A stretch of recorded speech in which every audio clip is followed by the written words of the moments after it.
ఓం నమో వెంకటేశాయ.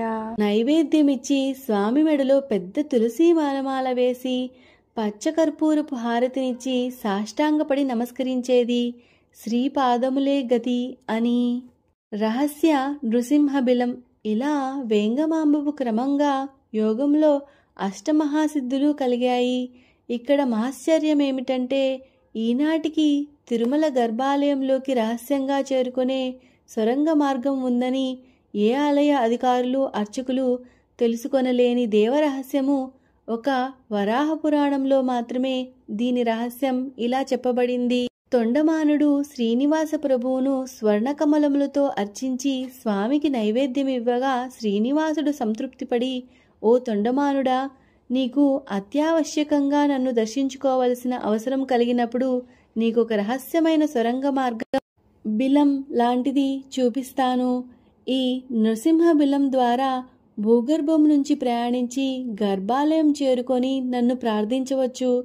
కానీ నేను యోగనిష్టలో ఉన్న సమయంలో ఎట్టి పరిస్థితిలోనూ నా నిష్టకు భంగం కలిగించరాదు అని స్వామి ఆజ్ఞాపించాడు.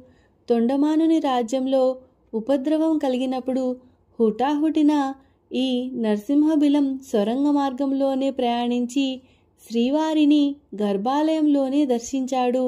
ఇది వరాహపురాణం, స్కాందపురాణం, వైష్ణవ ఖండము, ఈశ్వోత్తర పురాణముల్లో సూచనగాను చెప్పబడింది.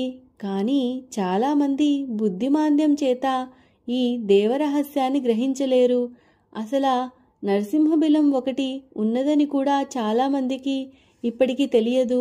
ఒక్క మహాయోగీశ్వరులైన శ్రీమద్ రామానుజునికి మాత్రమే శ్రీనివాస ప్రభువుకు శంఖచక్రములను అలంకరింపచేసి శ్రీవారిని విష్ణువు యొక్క అర్చామూర్తిగా నిదర్శనం ఇవ్వడానికి యాదవరాజు సభలో వాదంలో జయించిన తర్వాత అర్ధరాత్రి ఈ నరసింహబిలంలోంచే శ్రీవారిని చేరుకొని స్వామిని ప్రార్థించగా వెంకటేశ్వర స్వామి దయతో శంఖచక్రములు ధరించినాడు.